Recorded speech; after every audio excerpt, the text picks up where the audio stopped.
Welcome to Protect Radio channel. Get your bass on. Bass head, I'm a bass head, I'm a. Alright, say hi, haters. Hey. Haters gon' hate, lovers gon' love. Ow! Fucking cat. Fuck, man. Damn, cat just crawled my damn back. What it do, baby? Welcome back. Part 2 of the 8,000 watt build. About to show y'all the alternator that I went with. Let's get it. So real quick before we start the video, I just want to say something for all the haters and the shit talkers out there. The whole reason I got back into the car audio scene was because it's one of the only car scenes left that's not just filled with trolls and people talking shit. The whole race scene and car scene just turned into a bunch of people talking shit and trolling each other. Because nowadays you have to have a brand new car or an 800 horsepower car to have anything worth a shit. I think the internet's to blame for all that. Sorry, I got hiccups. But yeah, I'm gonna go ahead and let y'all know now that I ain't going nowhere, bro. I'm gonna keep doing this shit regardless of what anybody says. Nowadays it seems like somebody's always talking shit, even in the car audio community. If you got Skar audio or you don't have a system that does 155 decibels or a $10,000 system. So I don't have a lot of money to do a build, and this is kind of my first build that I've ever built. So yeah, I'm running Skar subs for now. It is in a 97 Lincoln Town car. But lately I've been having a bunch of people online talking shit because my car only does 147 decibels. And I get a lot of comments saying either somebody does over 150 decibels or 112, or they're doing 150 dB with just one EVL 18 instead of two. But I can guarantee y'all that you're not doing over 150 dB with 115 or 112 in a Lincoln Town car. For one, my car is not a competition car. It's my daily driver that my daughter rides in every day. There's no sound deadening or anything. Stock alternator on 1400 watts doing a 147. I don't have a newer car that the back seat folds down, so anybody with a trunk car saying they're doing 150 dB, I guarantee their back seat lays down. They got a good amp. They probably got lithium.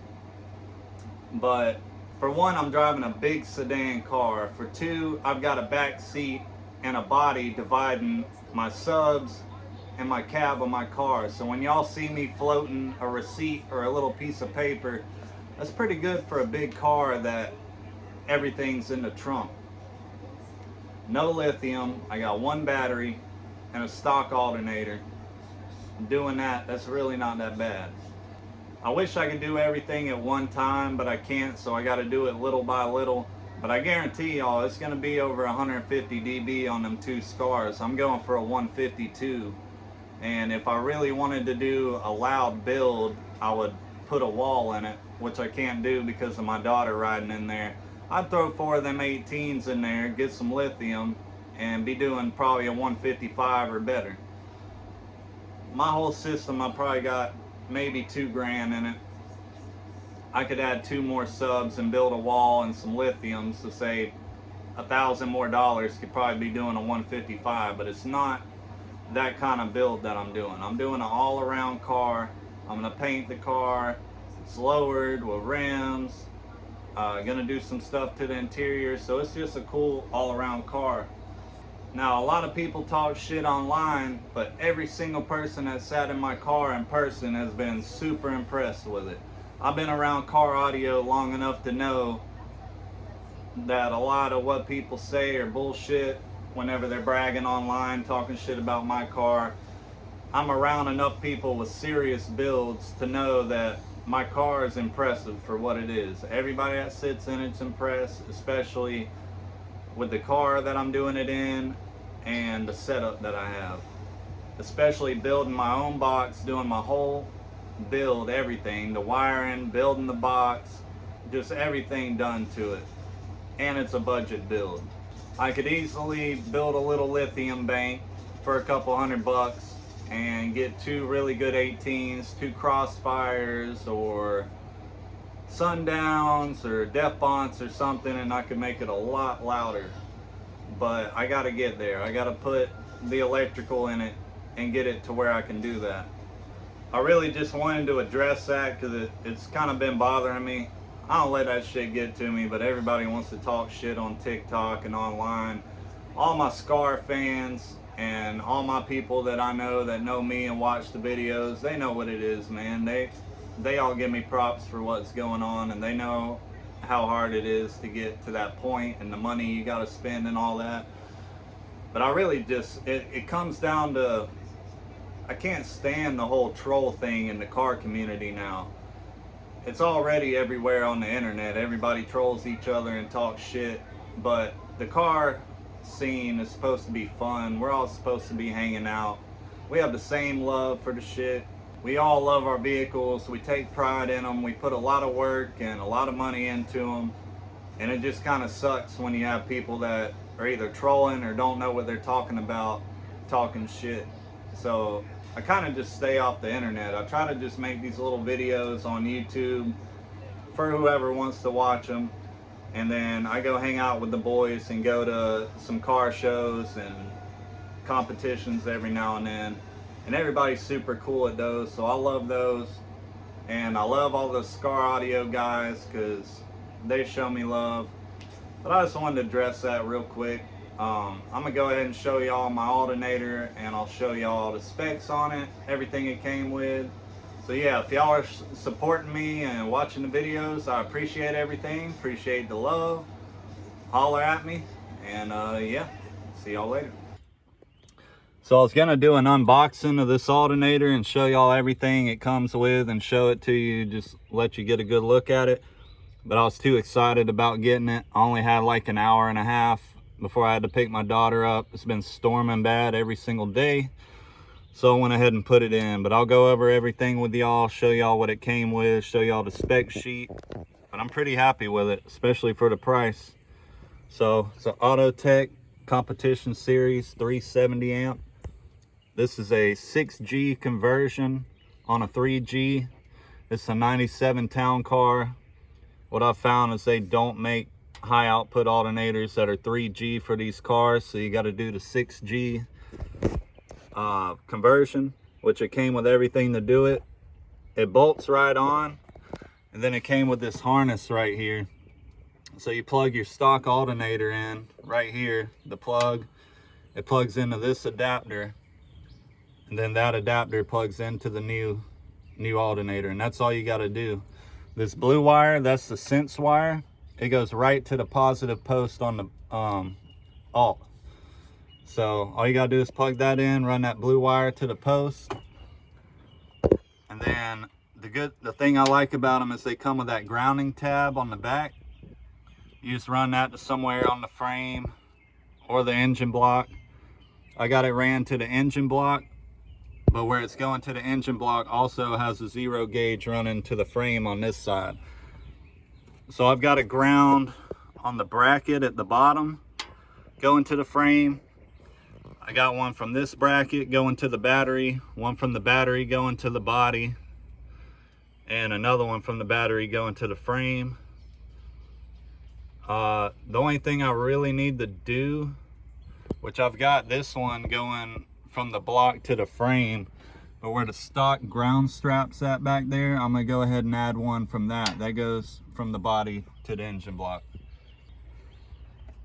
That's pretty nice, guys. I'll show y'all the spec sheet and everything that came with it. It says it does 220 amps at idle, and then 391 at 1800 RPMs. That's a lot of power. You get some lithium to back that up, you're gonna be able to run some shit. So next thing I'm gonna do, I'm gonna get the engine bay cleaned up real good. I'm gonna get a new AGM battery for the front because I don't even have one in right now, just the one in the back. After all that, I'm gonna run a second positive back down the frame to the rear battery. Then we'll see how it does then. And then when I get the money, I'm gonna build a lithium bank. When I put that in back there and hook the new amp up, it should be doing really good. All right, baby. Went with the Autotech 370 amp. Got the custom lime green powder coating. All right, let me show y'all what it came with. For one, it came packaged really good. It was in 2 different boxes, had a ton of bubble wrap and all that. I was too excited. I was gonna do a video unboxing it, but I wanted to hurry up and get it in the car. All right, so it comes with the paperwork. It comes with the specs on it. This is a 370 amp, says it does 220 at idle, 391 amps at 1800 RPMs. But it tells you a bunch of stuff, tells you about changing your belt size and to get a big 3 and all that stuff. Tells you that your alternator was tested. Tells you about your voltage bypass or PCM bypass harness. And it's got instructions on your installation. It shows you about the connector that it comes with for your harness. Tells you how to hook it up, what wire does what. More about the belt size and tensioning. And then on the back it gives you tips about big 3 upgrades, testing your alternator, rear foot delete, whatever that is, battery reserve recommendations. So when I first hooked it up, I was kind of disappointed because I thought 370 amps, just with my one single battery I have, it should be putting out a shit ton of power. And I figured I'd be able to run probably 3,000 watts off of it. But it didn't really work that way. It's still dropping to like low 13s. And then I thought about it, I was like, well, I'm sure you gotta have some kind of battery reserve. And it tells you right here, battery reserve recommendations. It's critical to ensure that your high output alternator performs as expected. Simply getting a high output alternator and using a Walmart battery will not keep you from ongoing voltage drop. Which is what I did. Walmart battery to be exact. And then it tells you AGM batteries, 50 amp hour for every 1000 watts, which is what I have. I have 100 amp hour of AGM, so I should be able to run around 2000 watts. So I guess that's pretty accurate. If you're running 5,000 watts, then you need 250 amp hour of battery reserve. It also shows you about the lithium. Lithium batteries, 10 amp hour for every 1,000 watts. So literally, you only have to have 1/5 of the lithium as you do to AGM. That's why everybody goes to lithiums. If you're running 5,000 watts, you need 45 to 50 amp hour of lithium. So that helps me out because I was wondering how much lithium I was gonna need to be able to clamp like 4,000 watts. So if I go with the 64-hour headway that I was gonna do, should be plenty to run 4,000 watts. Yeah. Even though I am calling this an 8,000 watt build, it's only because I'm gonna be running a 8,000 watt amp. But realistically, with the subs I have, I can't put nowhere near that power on it. On a Burt, I'll probably be putting 4,000 watts to it, just on a quick Burt. But that's gonna do over a 150, and I'm gonna try not to blow the subs. Once I get some better subs, either, I don't know if I'm gonna go back to 15s or I'm gonna run 18s, but I'm gonna be doing some kind of 2,000 watt RMS subs. I was thinking about American Base HD 18s, or it's gonna be Crossfire C7s, or Soundcube HDX4 15s. There's a couple different options, but yeah, 4,000 watts RMS is plenty. If I can run that on a demo, I want to be able to burp more than that. If I could burp 5,000-6,000, then that's gonna be the shit.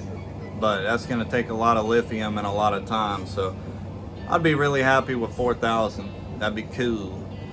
But all right, y'all, I said what I had to say. I showed y'all the alternator. I appreciate y'all watching. Much love. And I'll get back with y'all with another video when I go to meter it or when I get the new amp hooked up. Love y'all. Appreciate y'all. I'm out. Peace.